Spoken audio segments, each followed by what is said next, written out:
আসসালামু আলাইকুম। আমাকে একটা বলেন, আমি আপনাকে একটা উদাহরণ দিই। ফর এক্সাম্পল, আপনাদের ধর্মে অপ্রাপ্তবয়স্ক বাচ্চাদেরকে বিয়ে করা এবং তাদের সাথে যৌন সঙ্গম করা দুইটাই হালাল। হুম। এটা কি সমাজের জন্য ভালো কিনা, বা এটা এটাকে আপনি কিভাবে ভালো চোখে দেখেন? এটা খারাপের মাপকাঠি আপনার কাছে কি আছে?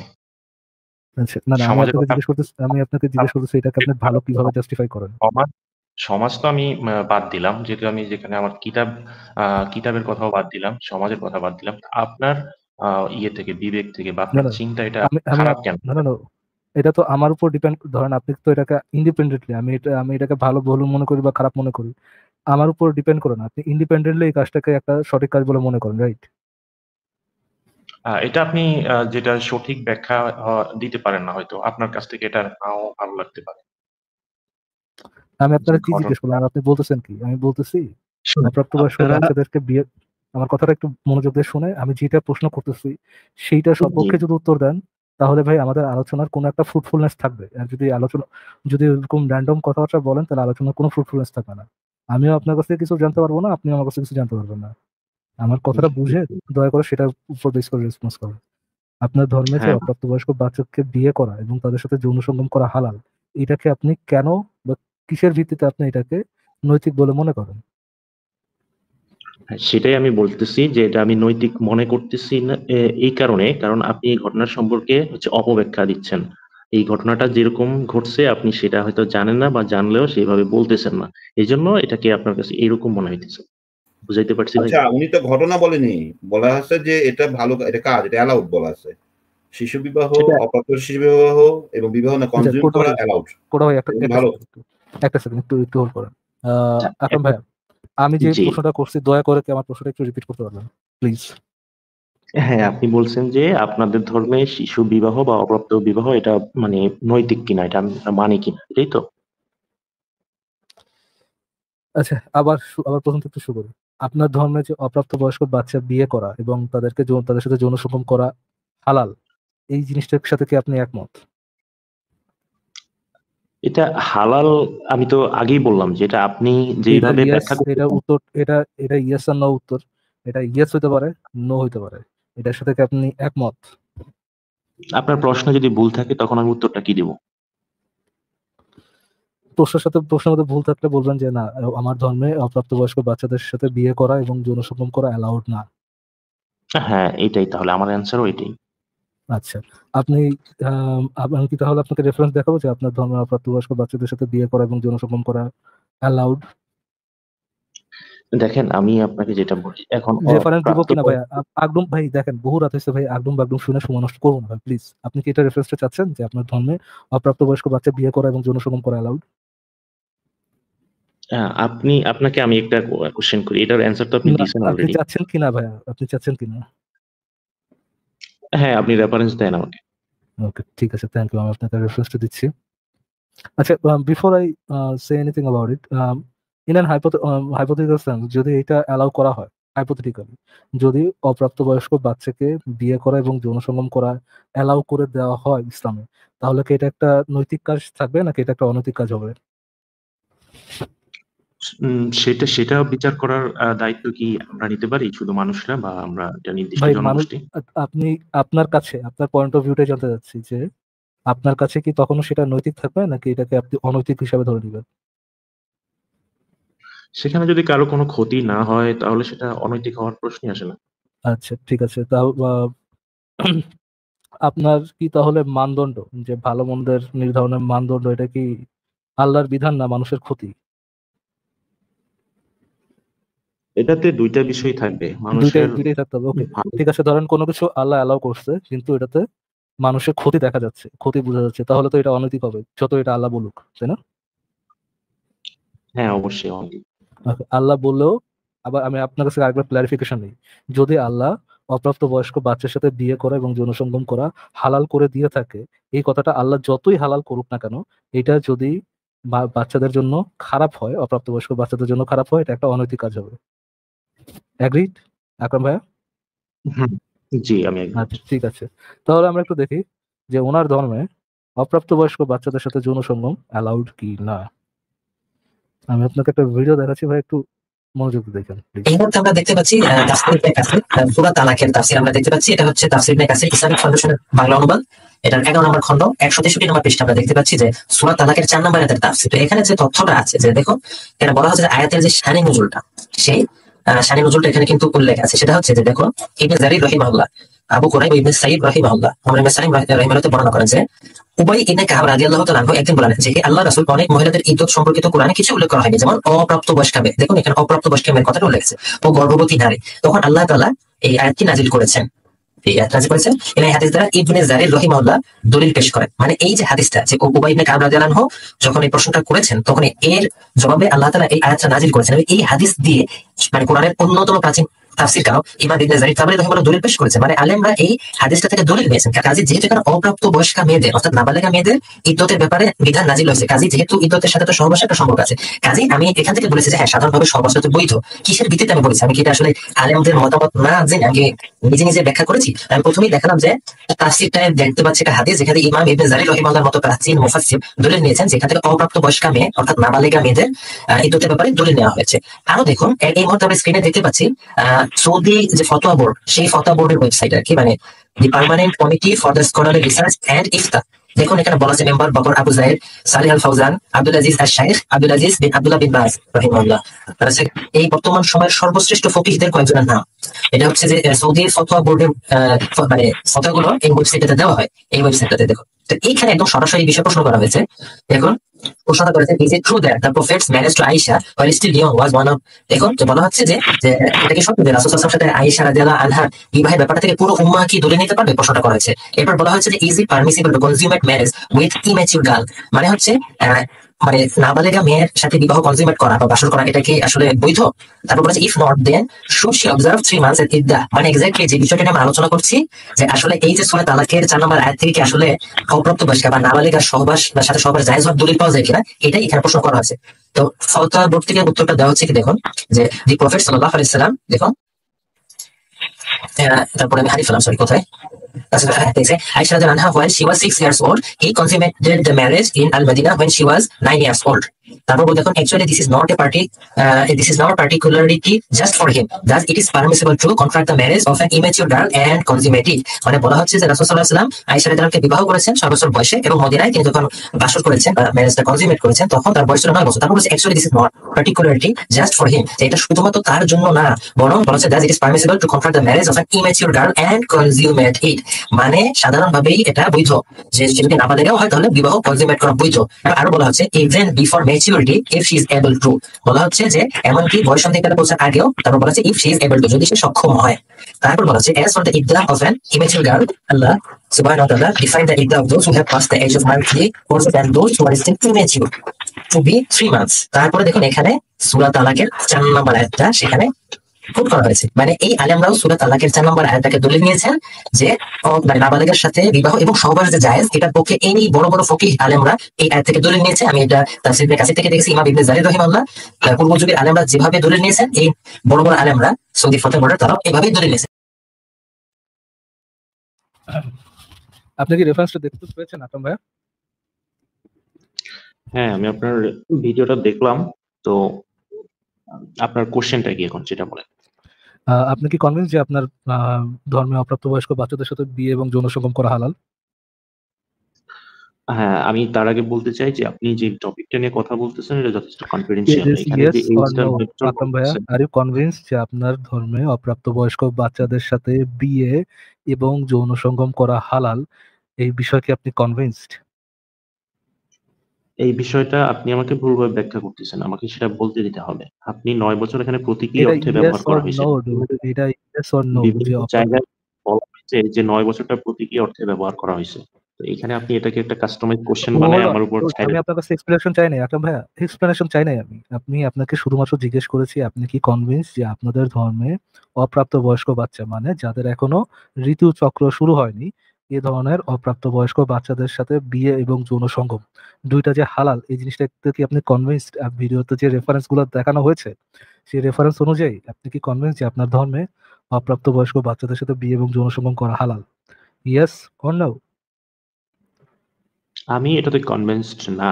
আর এটা হচ্ছে আপনার কাছে কি কোনো ধরনের কোনো এভিডেন্স আছে যে নট ইয়োর দিলের ফিলিংস, নট আপনার কি মনে হয়, আপনি দিল থেকে কি ফিল করেন, নট আপনাকে কলিমুল্লাহ সলিমুল্লাহ কি বলেছে। আমি জাস্ট আপনার কাছে রেফারেন্স চাচ্ছি। আপনার কাছে কি এমন রেফারেন্স আছে যে আপনার ধর্মে অপ্রাপ্তবয়স্ক বাচ্চাদের সাথে বিয়ে বা যৌন সঙ্গম এই জিনিসটা হারাম বা অ্যালাউড নয়? এরকম কি কোনো রেফারেন্স আছে? দেখেন, হয়তো আমি এই বিষয়টা নিয়ে এই মুহূর্তে এই রেফারেন্সটা আমার অর কাছে নাই। নো ডুড, আকরাম ভাই, আছে, ইদার আছে অর নাই, এছাড়া কোনো অপশন নাই না, আসলে। আছে এরকম এই মুহূর্তে আমার কাছে নাই, হয়তো এই ওইটা মুহূর্তে আপনার সময় কাছে, এই মুহূর্তে আপনার কাছে নাই। আপনার কাছে জি। আমি আপনাকে এই রেফারেন্সটা দিচ্ছি যে অপ্রাপ্তবয়স্ক বাচ্চাদের সাথে বিয়ে এবং যৌন সঙ্গম করা হালাল। এবং এইটার আপনাদের যে রিলিজিয়াস বুক থেকে যে রেফারেন্সেস গুলো দেওয়া হয়েছে এবং ওয়েবসাইট থেকে আপনাদের বড় বড় আলেমদের ফতোয়া বোর্ড থেকে, সৌদি আরবের গ্র্যান্ড মুফতিদের ফতোয়া বোর্ড থেকে যেই রেফারেন্সেস দেওয়া হয়েছে সেটার বিপক্ষে আপনার কোনো রেফারেন্স নাই apart from your feelings. Okay fine. না, আমি বলতেছি এই মুহূর্তে Let আমার me কাছে, finish my point, Atam bhai. কারণ Let আমি me এই finish my point. টপিকে কথা বলতে আসিনি আপনার Hold সাথে, on, মানে dude. আপনারা Hold on. শুনুন, Hold আমাকে on, কথা dude. বলতে দিন। ভাই শোনেন, দিব তো, আমি তো আপনি বলছি না আপনাকে কথা আপনি বলতে দিব না। কাস্টমাইজ কথা বলতে কোশ্চেন দিব, রেডি করে আমাকে দিতে পারেন না। আপনাদের একটাই দিব, মানে আপনাকে কথা বলার সুযোগ দিব। অস্থির হয়ে যান একটাই না, আপনাকে হাতিয়ার কথা বলার সুযোগ, আপনি অস্থির হয়ে যান, আপনাকে কথা বলার সুযোগ দিব। নাও, আপনি আমাকে কিছুক্ষণ আগে বলেছিলেন যদি আপনার ধর্মে অপ্রাপ্তবয়স্ক বাচ্চাদের সাথে বিয়ে এবং যৌন সঙ্গম করা অ্যালাউড হয়ে থাকে এবং এটা যদি বাচ্চাদের জন্য ক্ষতিকারক হয়ে থাকে, তাহলে আল্লাহ যতই বলুক এটা হালাল, এটা এটা করা অ্যালাউড, তারপরও এই জিনিসটা ইমোরাল হবে। বলেছিলাম না আকরাম ভাই? হ্যাঁ, অবশ্যই বলেছি। ওকে, আপনি কি আমার কাছে এখন এই রেফারেন্সটা চাচ্ছেন যে অপ্রাপ্তবয়স্ক বাচ্চাদের সাথে যৌন সঙ্গম করা যে বাচ্চাদের জন্য হার্মফুল, এরকম কি কোনো রেফারেন্স চাচ্ছেন আপনি? না, এটা আমি জানি, এটা আপনার কাছ থেকে ওকে জানতাম। ফাইন। তাহলে আপনি কি বলতে চাচ্ছেন আপনার ধর্মে রেফারেন্স অনুযায়ী আমি যেটা দেখাইলাম অ্যাপারেন্টলি যেটা বোঝা যাচ্ছে যে একটা অনৈতিক বা ইমমরাল কাজের বৈধতা আপনার আল্লাহ পাক আপনার ধর্মে দিয়ে রেখেছেন? আমি আপনাকে আগেই বলছি যে এটা কনফিডেন্সিয়াল বিষয়, ইস্যু, সবকিছু নিয়ে তো আমি এক কনফিডেন্সিয়াল, কথায় আকরাম আকরাম একটা সেকেন্ড, একটা সেকেন্ড, আপনার এটা কে বলছে এটা কনফিডেন্সিয়াল? অবশ্যই আমি এটা কি ইসলাম, কনফিডেন্সিয়াল। মানে কোন এটা মানে শুধু কোন রেফারেন্সেস দেখায় বলতেছেন এটা কনফিডেন্সিয়াল ভাইয়া?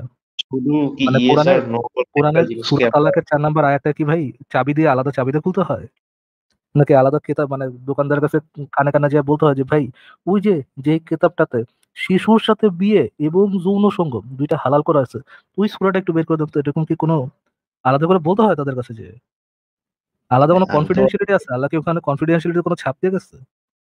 কোন সেন্স থেকে এইটা, বলতেছেন এটা কনফিডেন্সিয়াল ভাইয়া? হ্যাঁ, এটা বলতেছি এই কারণে, কারণ এখানে বয়সের যে ব্যাপারটা এটা প্রতীকী অর্থে ব্যবহার করা হইতে পারে। আপনার কাছে কি কোনো রেফারেন্স আছে যে প্রতীকী অর্থে ব্যবহার করা হয়েছে? আমার কাছে নাই। এই মুহূর্তে নাই, কিন্তু এটা নিয়ে যতদূর রিসার্চ অ্যাপার্ট ফ্রম করছি। বুলশিট ডুড, আকরাম ভাই, অ্যাপার্ট ফ্রম ইওর বুলশিট আর তো কোনো রেফারেন্সেস নাই যে এটা প্রতীকী অর্থে ব্যবহার করা হয়েছে। আপনার কাছে তো এখনো ইন্টারনেট আছে, ইন্টারনেট আছে না? হ্যাঁ, আপনি কি এখনো সার্চ করে বের করতে পারবেন ৯ বছর একটা প্রতীকী অর্থে কিভাবে ৯ বছর একটা প্রতীকী অর্থে ব্যবহার করা হইতে পারে? আচ্ছা বাদ দেন যে প্রতীকী অর্থে ব্যবহার করা হয়েছে কি হয়নি, আমাকে জাস্ট এই হাইপোথেটিক্যাল অ্যান্সারটা দেন। আমি আপনাকে রেফারেন্সেস দিলাম অপ্রাপ্ত বয়স্ক বাচ্চাদের সাথে বিয়ে করা এবং যৌন সঙ্গম করা হালাল, পয়েন্ট নাম্বার 1। পয়েন্ট নাম্বার 2, অপ্রাপ্তবয়স্ক বাচ্চাদের সাথে বিয়ে করা এবং যৌন সঙ্গম করা ইমোরাল। পয়েন্ট নাম্বার 3, তাহলে কি এই কনক্লুশনে আমরা পৌঁছাতে পারি যে যদি আল্লাহ পাক এই কাজটা হালাল করে দিয়ে থাকেন, যদি আমার রেফারেন্স গুলা সত্য হয়ে থাকে, তাহলে কোরআনে আল্লাহ ইমোরাল কাজের বৈধতা দিয়েছেন? আকরাম ভাই, আমরা কি এই পজিশনে পৌঁছাতে পারি? হ্যাঁ, আপনার দৃষ্টি থেকে এটা আমি বলতে পারি যে নো হ্যাঁ, no no no no no no no, straight up answer ভাইয়া। যদি আল্লাহ পাক, যদি আমার রেফারেন্সেস গুলো সঠিক হয়ে থাকে এবং ইসলাম অনুযায়ী অপ্রাপ্তবয়স্ক বাচ্চার সাথে বিয়ে এবং যৌন সঙ্গম হালাল হয়ে থাকে, তাহলে আল্লাহ পাক কোরআনে ইমমরাল বৈধতা দিয়েছেন। এটা কি বলা যায়? হ্যাঁ, আমি তো বললাম যে আপনার ওকে ফাইন। রিসার্চ থেকে তাহলে reference থেকে আল্লাহ বলা। পাক কোনো বৈধতা দিলেও সেটা ইমমরাল হইতে পারে। দেখেন নাও, আপনি যেহেতু এটার সাথে একমত হচ্ছেন না, লেটস টক অ্যাবাউট স্লেভারি। আপনার ধর্ম কি স্লেভারি হালাল?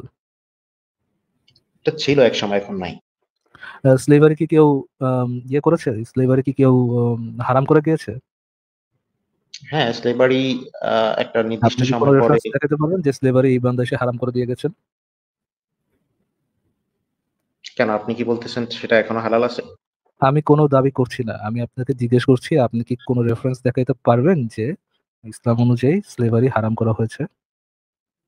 হ্যাঁ, অবশ্যই একটা নির্দিষ্ট সময় পর এটাকে হারাম করা, বিলুপ্ত ঘোষণা করা। রেফারেন্স, আমি আপনার দাবির রিপিটেশন না চেয়ে আমি আপনার কাছে যেটা চেয়েছি সেটা হচ্ছে রেফারেন্স। আপনি কি কোনো রেফারেন্সেস দেখাতে পারবেন?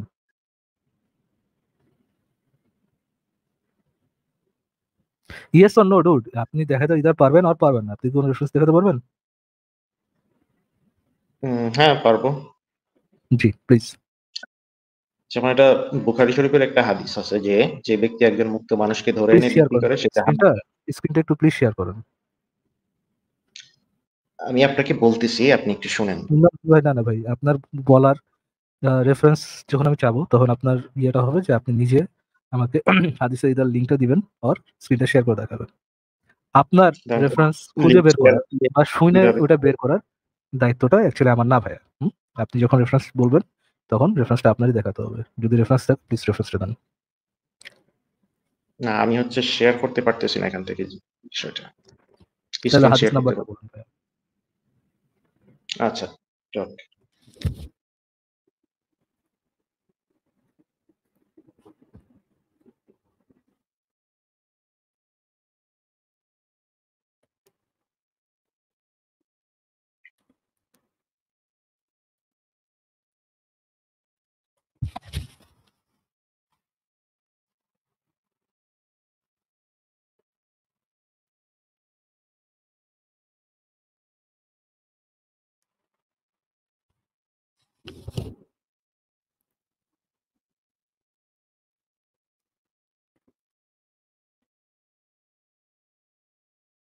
যেমন আপনি সহিহ বুখারীর 2517 নম্বর হাদিসটা দেখতে পারেন।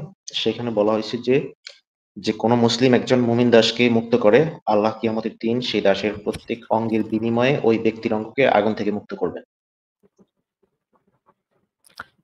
আমি কি আপনার কাছে কি রেফারেন্সটা যেন চেয়েছিলাম আকরাম ভাই, ক্যান প্লিজ রিপিট? আপনি বলছেন যে দাস কথাটা এখন বিলুপ্ত হয়েছে, সেটা তাই তো? ভাই এটা কেন হয় যখন আমরা কনভারসেশন করি আপনাদেরকে একই question thousands of time repetition উপর রাখতে হয়? এটা কেন হয় ভাই? আপনারা একবারে কেন একটা প্রশ্নকে গ্রাস করতে পারেন না? Such a shame. আচ্ছা আমি আপনাকে দেখাচ্ছি, একটু দেখেন ভাই।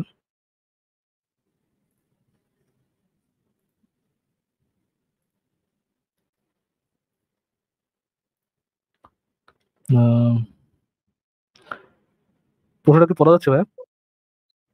দেখতে পাচ্ছি। জি একটু পড়েন তো, এখানে কি লিখেছি ভাই? আমি কি জুম ইন করে দিব? এক কথায় উত্তর দাও, নবী মোহাম্মদ কি দাস প্রথা হারাম করে গেছেন? আচ্ছা উত্তরটা কি আসছে ভাই?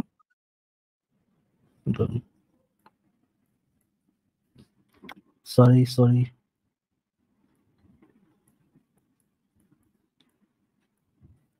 ওকে।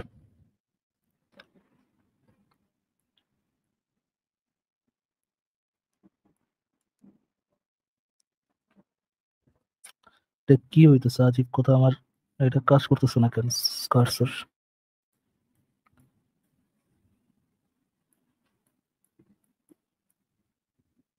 Okay fine.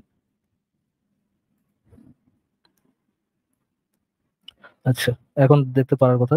উত্তরটা কি আসে ভাই? উত্তর না আসছে। আচ্ছা তো ভাই কার দাবিটা সঠিক হলো ভাই? আপনার দাবিটা কি এখানে সঠিক প্রমাণিত হচ্ছে? এখানে অ্যান্সারটা তো আরো ব্যাখ্যা সহ থাকার কথা, শুধু না এটা তো আমি কখনো চ্যাট জিপিটি কে দেখিনি আমি তো এরকম আপনাকে অ্যান্সার। আমি তো এক কথার উত্তর জিজ্ঞেস করেছিলাম যে আপনার ধর্মে যেই দাস প্রথার অ্যালাউন্স আছে এটা কি হারাম করা হয়েছে কিনা, বা নবী মোহাম্মদ এটাকে হারাম করে গিয়েছেন কিনা? হারাম করা হয় নাই, কিন্তু এটা বিলুপ্ত করা হয়েছে। ওকে দেন এটা বিলুপ্ত করা হয়েছে শুধুমাত্র মানে?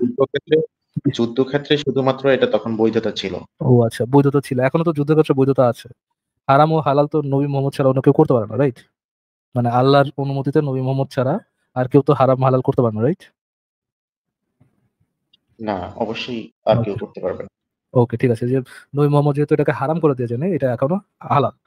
তো আমাকে একটু বলেন ভাইয়া, স্লেভারি কি নৈতিক নাকি অনৈতিক আকরাম ভাইয়া? স্লেভারি অবশ্যই অনৈতিক। ওকে দেন আপনার গড তবে ক্ষেত্র অনৈতিক বিশেষ আপনার ভিন্নতা আছে। গড অনৈতিক কাজ করার কথা বলে গিয়েছেন, আপনার মোহাম্মদ, ক্ষেত্র আপনার নবী ক্ষেত্র অনৈতিক কাজ ক্ষেত্র করার বিশেষে অ্যালাউন্স দিয়ে ভিন্ন গেছেন। ভিন্নতা আছে। তো আপনার কথা বোঝা যায়নি। বলতেছি ক্ষেত্র বিশেষে সেটাকে বৈধতা দেওয়া হয়েছে, সব জায়গায় না। আপনি যুদ্ধক্ষেত্রে ক্ষেত্র একটু বিশেষ কি বিপক্ষ দল থেকে সুবিধা ক্ষেত্র নিতে বিশেষে পারেন। কি স্লেভারি নৈতিক? এমন হ্যাঁ, কি কোনো আপনি ক্ষেত্র আছে? যুদ্ধক্ষেত্রে শত্রুদের কাছ থেকে সুবিধা নেওয়ার জন্য যে কোনো কিছুই করতে পারেন, তাই না? ও আচ্ছা, একই জিনিস ধরেন ইসলামের যে ধরনের স্লেভারি আছে, সেই একই ট্যাকটিক্স খাটায়, একই পন্থায়, একই সুযোগ সুবিধার দিত, একই প্রসিডিউর ফলো করে আপনার আম্মাকে যদি স্লেভ বানানো হয় from Indian man, Indian soldier, সেটা তো নৈতিক হবে, রাইট? সেটা আকরাম ভাই, যুদ্ধটাতে সেই যুদ্ধটা আসলে কোন প্রসঙ্গে সেটার উপর। একদম পাই টু পাই যেইভাবে আপনারা ধরেন যেভাবে আপনারা যুদ্ধ করেন, সেই যুদ্ধের প্রসিডিউর ফলো করে, সেই যুদ্ধের সবকিছু ফলো করে আপনারা যেভাবে করেন, স্লেভ বানান, সেই একই পন্থায় যদি আপনার আম্মাকে স্লেভ বানানো হয়, এটা তো একটা নৈতিক কাজ হবে, রাইট? দেখেন এখন আপনার যুদ্ধের কালচারটা ইয়েস অর কিরকম। নো ডুড, আপনি আকরাম ভাই, প্যালেস- ইদার হবে ওর ইসরায়েল হবে না। ইসরায়েল আকরাম প্যালেস্তাইনের ভাইয়া, সাথে যুদ্ধ করছে, এখানে রাইট আকরাম কি ভাইয়া, ইসরায়েল নাকি আকরাম ভাইয়া, ফিলিস্তিন? আপনি এটা মনে করেন না যে আপনি টপিক চেঞ্জ করতে চাইলে আমি আপনার সাথে দৌড়া দৌড়া টপিক চেঞ্জ করবো, এটা এটা হবে না, এটা মাথা থেকে ফেলে দেন। টপিক আপনি আমি শুনেন, আপনাকে আপনি চেঞ্জ করেন। আমি আপনাকে যে আমাদের প্রশ্নটা জিজ্ঞেস করছি, আপনি সেই উত্তর না আপনার দিয়ে কাছে অন্য যে কোনো জায়গায় যাবেন, আমি যতক্ষণ চেষ্টা আপনার করবেন পুরাটা শুনেন, সময় আমি আপনার ব্যর্থ হবে, কারণ আমি আপনাকে এখানে নিয়ে আসবো। ওইটা কি নৈতিক হবে নাকি নৈতিক হবে না? আপনি আমাকে একটু বলতে দেন। আপনি হইতেছে ইদার ভাই, দুইটা একটা আকরাম দুইটা ভাই শুনুন, হাতিয়ার বাইরে আকরাম যে ভাইয়া, কোনো আমি আপনি টপিকটা আকরাম চেঞ্জ ভাই, করছেন আপনি। আকরাম ভাই আমি হলুন হলুন, আকরাম ভাই হলুন, আপনি একই পন্থায়, মানে আপনি ইদার ইয়েস ও নো অ্যান্সার দিয়ে তারপরে আপনি ব্যাখ্যা করতে পারেন যে নৈতিক হবে কি হবে না, সুযোগ দিব। বাট আপনাকে এটার উত্তরটা আগে দেওয়া লাগবে যে যেই পন্থায় আপনার নবী মোহাম্মদ, দ্য পেডোফাইল, যিনি অপ্রাপ্ত, মানে যিনি স্লেভ নিতেন, স্লেভ বানাইতেন আর কি, সেই পন্থায় যদি আপনার আম্মুকে সেক্স স্লেভ বানানো হয়, তাহলে কি এটা একটা নৈতিক কাজ হবে কি না? ইয়েস অর নো, আকরাম ভাইয়া? আচ্ছা শুনেন, আমি হচ্ছে এটা নিয়ে আরেকটু ইয়ে করে দেখতেছি দাসত্বের ইয়েস ব্যাপারে। আকরাম ভাইয়া, ইয়েস অর নো, হবে কি হবে না?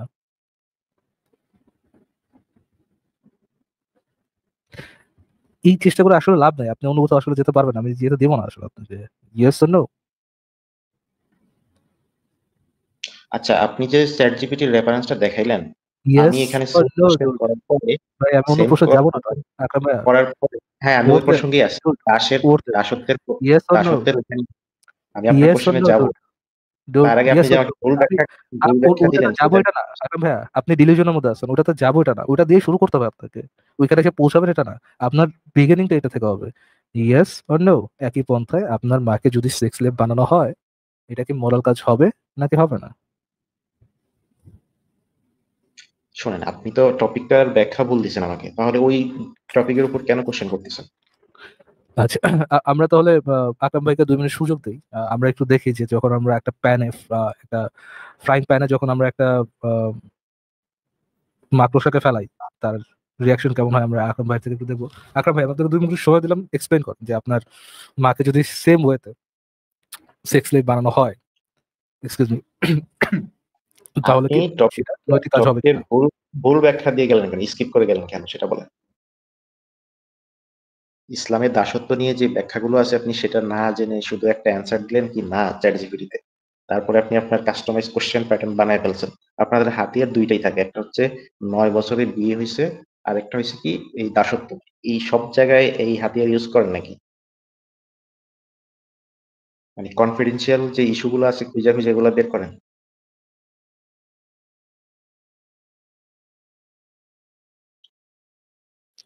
উত্তরটা হয়েছে আকরাম ভাই, ইয়েস অর নো?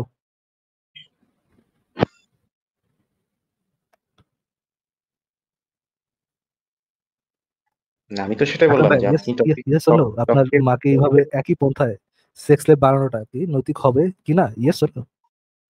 টপিকের ব্যাখ্যাই তো আপনি দিতে পারেন নাই।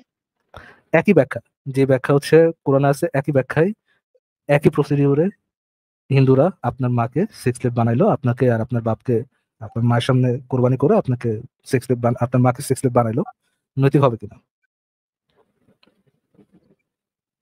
এখন আমি শুরুতে আপনাকে যেটা বলছি, আপনি সেই টপিক থেকে এখানে আসেন। আকরাম ভাই, আমি আপনাকে একটু লাস্টবারের মতো বলে দিচ্ছি, আমি যদি প্রশ্ন উত্তর না পাই, অনেকক্ষণ পেঁচে আছি তো, যদি প্রশ্ন উত্তর না পাই তাহলে আমি আপনাকে বিদায় জানাতে আর কি সরি বাধ্য হবো। ইয়েস নো, লাস্ট সুযোগ ভাই আপনার। হ্যাঁ, নো নো, হ্যাঁ, এবার আমাকে কথা বলতে দিবেন। ওকে, ওয়াই, কেন এটা ইয়ে হবে না ভাইয়া, এক্সপ্লেইন। কেন নৈতিক হবে না সেটা? ধরেন আমার মনে হইলো যে কোনো কারণে নৈতিক। ওকে ভাই, তাহলে ভাই দিলের ফিলিংস নিয়ে আলোচনা করতে হবে, মানে করে তো আসলে লাভ নাই। এই জিনিসটা আসলে দেখানো দরকার ছিল আকরাম ভাই, আপনারা যে লোয়ার টিয়ার হিপোক্রেটস, অ্যাবসোলুট লোয়ার টিয়ার হিপোক্রেটস, আপনারা যে অন্যের স্বাধীনতা হরণ করবেন, অন্যের মা বোনকে স্লেভ বানানোর এক কথায় সমর্থন করবেন, জাস্ট বিকজ আপনার পেডোফাইল ফাকড আপ নবী যে প্রফেট হিসেবে যে হারামজাদারা মানেন, সেই হারামজাদা অন্যের মা বোনকে ইয়ে করছে, সেক্স স্লেভ বানাইছে, এটা আপনি মেনে নেন, বিকজ ওই পেডোফাইলও তো ইয়ে করতেই হবে, ফলো করতেই হবে। But when it comes to your mother, আপনার তখন না না না ভাই, না ভাই, ওটা তো মরাল হবে না, যে লাফান দেখাইছেন আপনি, যে অ্যাবসোলুট ফাকল হিপোক্রেটস আপনারা। এইটার উদাহরণটা দেখানোর জন্য, বারবার দেখানোর জন্য অসংখ্য অসংখ্য ধন্যবাদ। আপনারা অ্যাটলিস্ট আপনি অন্যান্য, আপনার শুনেন ভাই, অ্যাটলিস্ট আপনারা অন্যান্য, আপনাদের যে অন্যান্য মুমিন ভাইরা আছে, আরো কিছু এক্সাম্পল, তার মতো তাদের লেভেলের সুরা হাদান আপনি, এটার জন্য ধন্যবাদ। আপনার মুমিন ভাইরা এসে তারপরে বলে যে হ্যাঁ, আমার মা বোনরাও যদি ওইভাবে সেক্স লেভ বানায় তাহলে ভাই আমি রাজি আছি। আপনারা লোয়ার টিয়ার হিপোক্রেটস হলেও দুনিয়ার সবচেয়ে বড়, একই সাথে দুনিয়ার সবচেয়ে বড় জঙ্গির বাচ্চা জঙ্গি এবং সবচেয়ে বড় হিপোক্রেট এবং সবচেয়ে বড় এক্সকিউজ মি সবচেয়ে বড় ভিকটিম কার্ড প্লেয়ার যদি প্লেয়ার হয়ে থাকলো, আপনার মধ্যে যে ওই বোধটা আছে যে একটা মহিলাকে সেক্স লেভ বানানো খারাপ, এই তুর যে বুঝতে পারেন, এটার জন্য ধন্যবাদ। অ্যাটলিস্ট শিশুর সাথে সুবোধকারী নবীর ইয়া থেকে, চিন্তা ভাবনা থেকে একটু বাইরে বেরো, এসে চিন্তা করেন যে আপনার মাও যেমন একটা মা, ওই সময় যে মা বোনদেরকে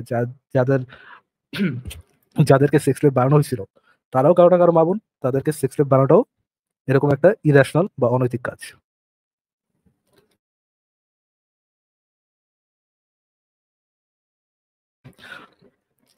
আচ্ছা, কোটা ভাই কিছু কথা বলেন তো, আমি একটু পানি খাচ্ছি।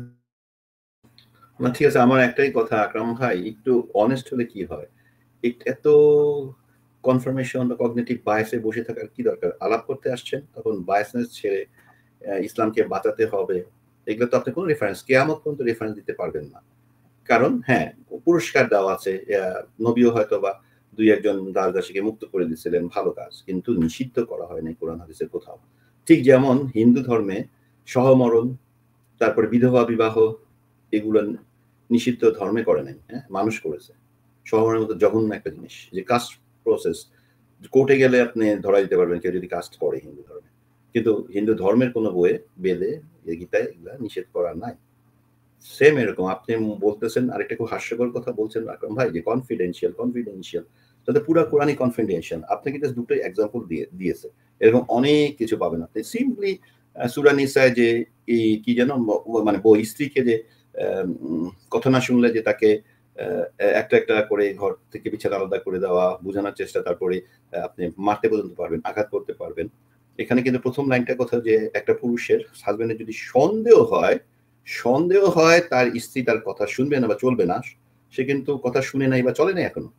ইফ ইউ জাস্ট ফিল যে আপনার সন্দেহ হয়েছে, তাহলে তাকে আপনি এইভাবে শাস্তি দিতে পারবেন এবং গায়ে হাত দিতে পারবেন। এটা কিন্তু অপোজিটটা লেখা নাই, মানে এটা সমান না, পুরুষ পারবে কিনা স্ত্রী পারবে কিনা। এই জিনিসগুলো তো ভাই নিষেধ বা বাতিল করা হয় না, এগুলো তো চলতে থাকবে কিয়ামত পর্যন্ত। সমস্যা তো ওখানে তো সমস্যা। যে দেখেন তারপরে জঙ্গিগিরিগুলো হলিউডে হচ্ছে বা সারা পৃথিবীতে বিভিন্ন জঙ্গি অ্যাটাক হচ্ছে, কারণ এগুলাকে তো জিহাদ টিহাদকে নিষেধ করে দেওয়া যায় নাই। আচ্ছা ঠিক আছে, কোটা ভাই ফাইন, আমরা একটা ভিডিও দেখি। এখন আমরা ইসলামের দাসের অবস্থাটা দেখবো। তো আসলে মুসলিমরা কিভাবে দাস বানাতে পারবে সেটা আমি একটু বলে রাখি। সেটা হচ্ছে বৈধ যুদ্ধ বা বৈধ জিহাদ। তাতে যে যুদ্ধবন্দীরা আসে মুসলিমদের হাতে, তাদেরকে জিহাদের যিনি নেতা বা আমির থাকেন, তিনি যদি কল্যাণকর মনে করেন তাহলে তিনি দাস বানাতে পারেন, অথবা তিনি তাদেরকে মুক্ত করে দিতে পারেন। ইসলামের দাস প্রথা কোনো ফরজিয়াত নয়, যে দাস বানাতেই হবে এটা কিন্তু নয়। শুধুমাত্র একটা সেক্টর আছে যে বৈধ জিহাদে যে যুদ্ধবন্দীরা থাকে তাদেরকে দাস বানানোটাকে বৈধ রাখা হয়েছে। এছাড়া আর সমস্ত সোর্সকে মানে মুসলিমদের জন্য হারাম করা হয়েছে, যে মুসলিমরা এভাবে দাস বানাতে পারবে না। তবে হ্যাঁ, স্লেভ মার্কেট থেকে তারা কিনতে পাবে।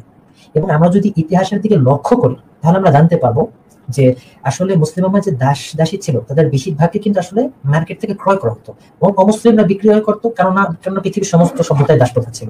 সব জায়গাতেই আসলে কিনতে পাওয়া যেত। আমাদের আমাদের শুনে হয়তো খুব অবাক লাগে বা খারাপ লাগে, কিন্তু আসলে এটা একটা বাস্তবতা ছিল। আমরা একটু আগে কিন্তু ব্যাপারে দেখেছি যে পৃথিবীর সমস্ত সভ্যতায় কিন্তু ছিল, তো মুসলিমদের জন্য ক্রয় করাটা বৈধ রাখা হয়েছে।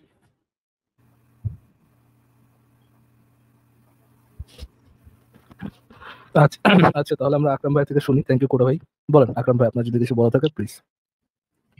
আপনি যেটা দাসপ্রথার কথাটা বলছেন, এটা তো ইসলামের আগে থেকেই প্রচলিত, এটা প্র্যাকটিসটা। তো এটা ইসলামের যুগে আসার পরে হচ্ছে এটাকে আস্তে আস্তে বিলুপ্ত করা হয়, দাস মুক্ত করার জন্য কোরআনের আয়াত পর্যন্ত নাজিল করা হয়। তাহলে সেই আয়াতটা কেন নাজিল করা হয়?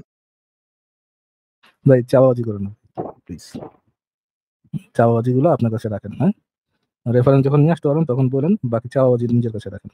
দেন আর কিছু বলা আছে আকরাম ভাই?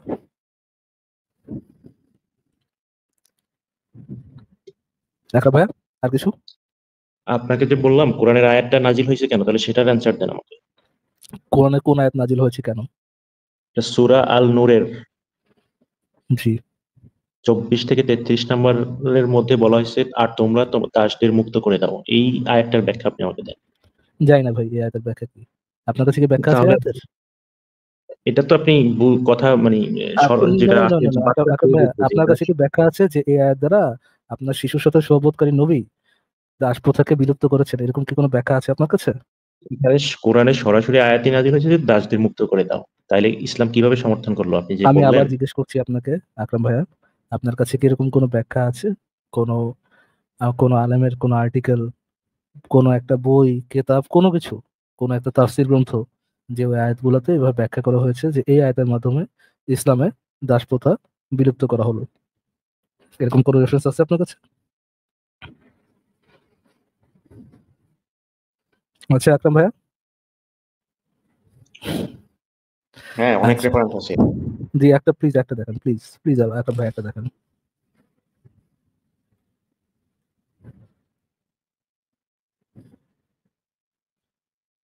আকরাম ভাই আপনি কি শুনতে পাচ্ছেন?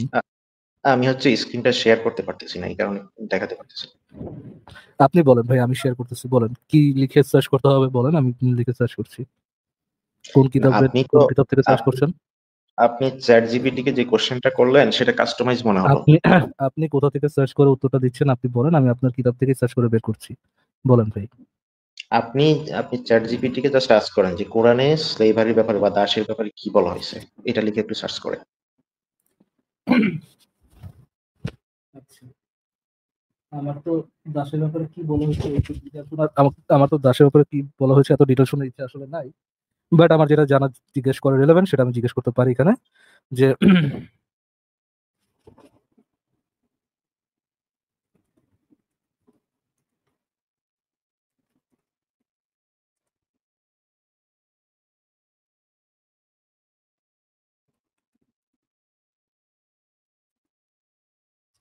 আপনি কি প্রশ্নটা দিতে পারছেন ভাইয়া?